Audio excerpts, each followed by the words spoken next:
photographe, est-ce que ça te plairait de booker plus de séances photo? Si tu es sur cette vidéo, je suppose que oui. Alors, laisse-toi embarquer car aujourd'hui, je te livre un secret pour réussir à booker tes séances photo. Attention, pas de solution miracle ici, mais plutôt un petit élément marketing que presque tous les photographes oublient d'appliquer. Et regarde par toi-même le résultat quand c'est bien fait. Alors Radi, c'est parti! Moi, c'est Lydia, coach business pour photographe, et mon petit doigt me dit que tu es photographe et que tu as du mal à booker des séances photo. Tu as des gens qui te contactent sur ta page ou autre, mais ça donne jamais rien. Si c'est le cas, ne t'en fais pas. Ça arrive souvent quand on se lance. Je suis passée par là aussi, et en plus, j'ai coaché plein d'autres photographes dans ton cas.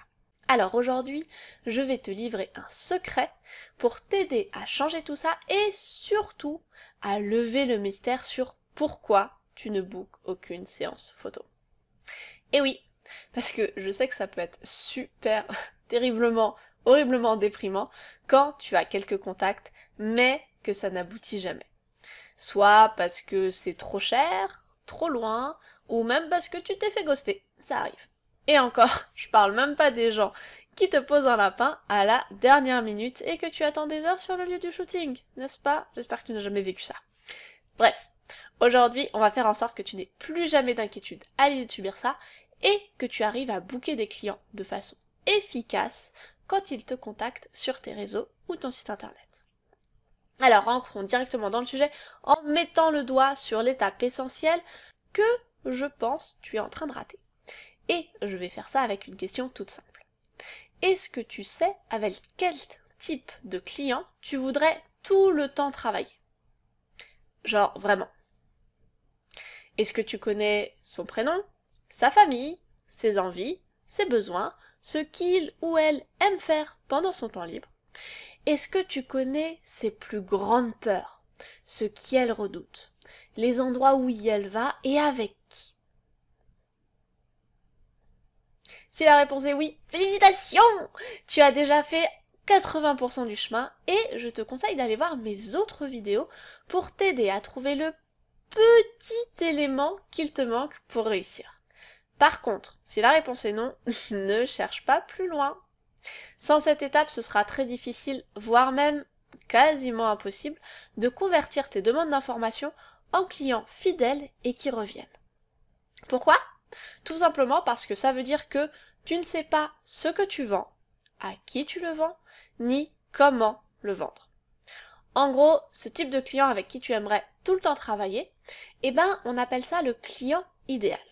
C'est un archétype de quelqu'un, qu'on appelle du coup parfois un persona, qui va représenter le profil type de tes clients parfaits. Tes clients parfaits, c'est ceux avec qui tu veux tout le temps bosser.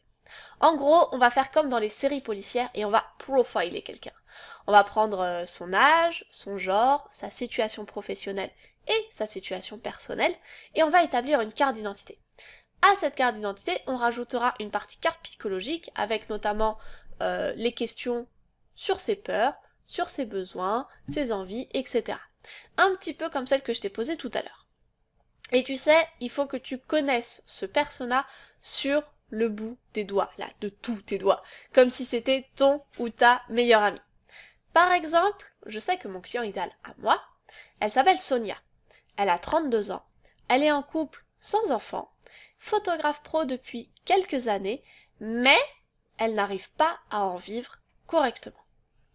Elle manque de clients et elle aimerait réussir à se faire un revenu solide et régulier.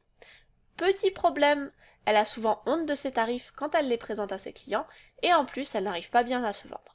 Du coup, elle voudrait changer tout ça pour enfin faire décoller son entreprise photo et elle ne sait pas trop par où commencer ni quoi faire.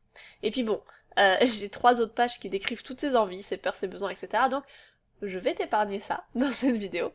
Mais en tout cas, sache que si tu te reconnais dans cette petite phrase, contacte-moi. Contacte-moi parce que je suis sûre que je peux t'aider. Enfin bon. En tout cas, ce que tu dois retenir, c'est que j'ai quand même fait une description précise et c'est exactement ce que tu dois faire toi aussi. Définir ton persona et créer une vraie personne autour. Et je te vois venir avec tes gros sabots.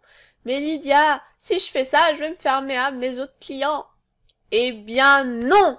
Non, mon petit padawan. D'ailleurs, j'en suis l'exemple parfait.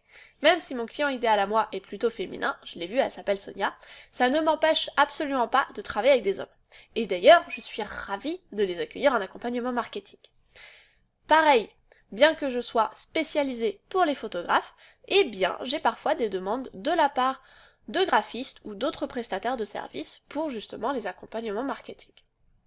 Et c'est exactement la même chose avec mes élèves. Donc vraiment, n'aie pas peur de préciser la cible que tu aimerais toucher, de spécifier avec qui tu voudrais tout le temps bosser, car non seulement ça va attirer ces personnes-là, mais en plus, ça te fermera absolument pas les portes vers d'autres types de clients. Bref, maintenant que tu as bien saisi ce qu'est un client idéal, je vais en remettre une couche et te faire un petit peu peur sur pourquoi il faut absolument que tu le fasses, parce que c'est vraiment important. Je t'ai dit rapidement tout à l'heure, mais tout découle de ton client idéal en fait. Si tu sais pas à qui tu vends, comment veux-tu réussir à vendre? Comment est-ce que tu vas réussir à communiquer autour de ce que tu fais? Je sais que tu as déjà essayé de démarcher et de distribuer des cartes de visite, etc. sans trop de succès. Eh bien, c'est à cause de ça. Si tu sais que ton client idéal, c'est une maman, par exemple, une maman de 3 enfants qui adore prendre soin d'elle et qui fait souvent des soins, etc. Bah, tu vas pouvoir cibler tout ce qui va être coiffeur, spa et tous les endroits où tu sais qu'elle se rend, les trucs de manucure, etc. Et là, seulement là, tu auras des résultats. Pareil pour la façon de vendre et de communiquer. Si tu sais que ta fameuse maman, elle a le temps de prendre soin d'elle uniquement parce qu'elle a embauché une femme de ménage. Et ben, quand tu vas vendre tes séances photo, tu vas pas vendre tes séances avec un pitch qui explique que, pour décompresser des tâches ménagères et du quotidien, etc., il faudrait qu'elle fasse une séance photo parce que ça va être chouette. Vu que de toute façon, elle fait pas de tâches ménagères, donc ça va pas du tout lui parler. Est-ce que tu vois où est-ce que je veux en venir? Grâce à ton client idéal, tu sauras exactement où communiquer, quoi vendre et comment le vendre. Et si tu as du mal à faire ce travail tout seul, pas de panique. Moi, j'ai une méthode pas à pas que je donne à toutes mes clientes. Si tu veux, tu peux me contacter et on pourra en discuter. Sinon, il y a aussi le groupe Facebook dans la description que tu peux rejoindre si c'est pas déjà fait pour avoir de l'aide et soumettre ton client idéal. Je te dirai ce que j'en pense, tu auras mon aide et celle de tous les membres et on fera en sorte que tu puisses améliorer tout ça. En attendant, je te dis à bientôt dans la vidéo, prends soin de toi et bye bye!